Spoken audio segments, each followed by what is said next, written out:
علماء کرام اگر وقت کے حساب سے نہ بڑھتے تو آج میں جی نیوز پر بیٹھا ہوا نہ ہوتا۔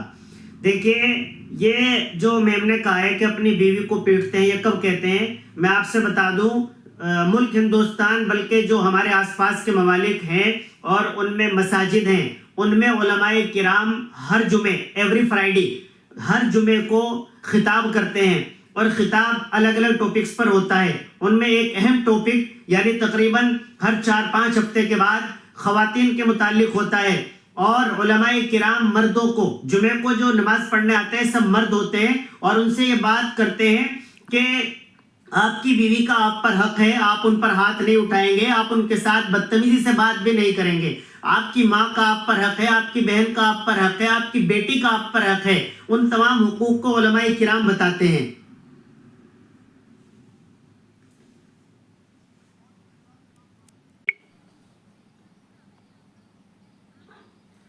میں گرلس اسکول چلاتا ہوں میم، میں گرلس اسکول چلاتا ہوں میم، میں عورتوں کے ساتھ ریپ ہو رہے ہیں، علماء کرام اس کے سخت مخالف ہیں، زنا کرنے کو منع کرتے ہیں، سود اور بیاج کو منع کرتے ہیں، نماز پڑھنے کا حکم کرتے ہیں، اچھی باتوں، جو غریب لوگ ہیں ان کی مدد کرنی چاہیے، خیر خواہی کا علماء کرام حکم کرتے ہیں۔ تو یہ کوئی بات نہیں ہے، مولانا کا آج بیان اس پر آیا ہے، آپ اس سے پہلے کے 1 مہینے کے بیان اٹھا کر دیکھیں گے تو مولانا کے اور دیگر جو عناوین ہیں ان پر مولانا کی ڈیبیٹ ہے، بات چیت ہے۔ انہوں نے کہا ہے کہ تمام مسلمانوں کو سچ بولنا چاہیے، کیا یہ نہیں کہتے علماء کرام؟ تمام مسلمانوں کو گناہوں سے پرہیز کرنا چاہیے، شراب نہیں پینی چاہیے، شراب پی کر سب سے زیادہ اتیاچار خواتین پر ہوتا ہے۔ تو علماء کرام شراب کو بھی انکار کرتے ہیں، شریعت نے انکار کیا ہے۔ تو ہم تمام ٹاپکس پر بات کرتے ہیں، تمام ٹاپک پر ہمارا کہنا ہوتا ہے۔ آپ کو پوری جانکاری نہیں ہے میم، آپ کو پوری جانکاری نہیں ہے شریعت کے بارے میں۔ اللہ کے نبی صلی اللہ علیہ وسلم کا فرمان ہے، طلب العلم فریضۃ علی کل مسلم و مسلمہ، علم کا حاصل کرنا، ایجوکیشن کا حاصل کرنا ہر مرد عورت پر لازم ہے۔ نبی کریم صلی اللہ علیہ وسلم نے خود عورت کا لفظ استعمال کیا ہے، تو ہم تو بارہا اس بات کو کہتے ہیں کہ خواتین کو تعلیم یافتہ ہونا چاہیے۔ ایک خاتون تعلیم یافتہ ہوگی تو ایک معاشرہ تعلیم یافتہ ہوگا، ایک خانوادہ تعلیم یافتہ ہوگا۔ میں خود ایک گرلس اسکول چلاتا ہوں۔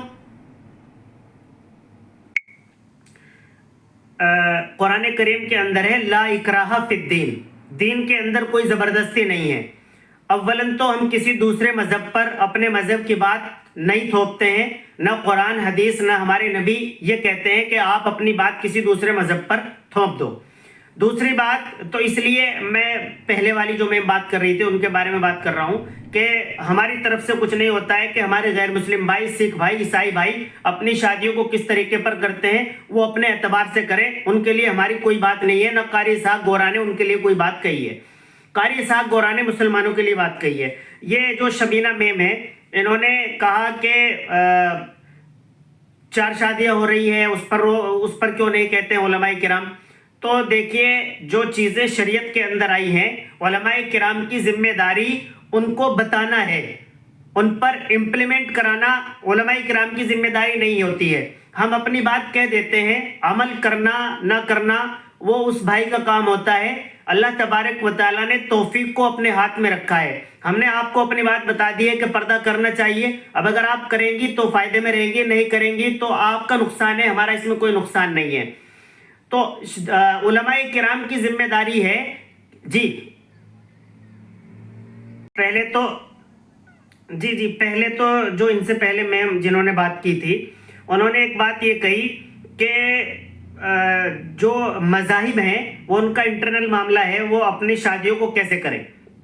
میں ان کی بات سے 100% سہمت ہوں کہ یہ ہر جی دیکھیے بھائی، یہ جو میم نے بات کہی ہے نا کہ ہمارا انٹرنل معاملہ ہے، واقعی یہ بات بالکل صحیح ہے۔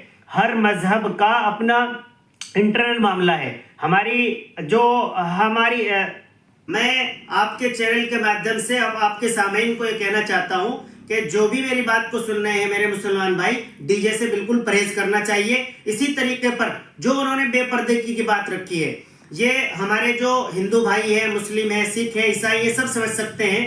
اگر ہماری بیٹیاں بے پردہ ہو کر شادی میں جائیں گی اور اس میں ان کے ساتھ کوئی ناگہانی واقعہ پیش آئے گا, وہ آپس میں ایسے تعلقات قائم کریں گے جس سے دونوں کے پیرنٹس, دونوں کے والدین کو پرابلم آ رہی ہے, تو پھر وہ بے پردہ اگر جا رہی ہے تو بالکل غلط جا رہی ہے.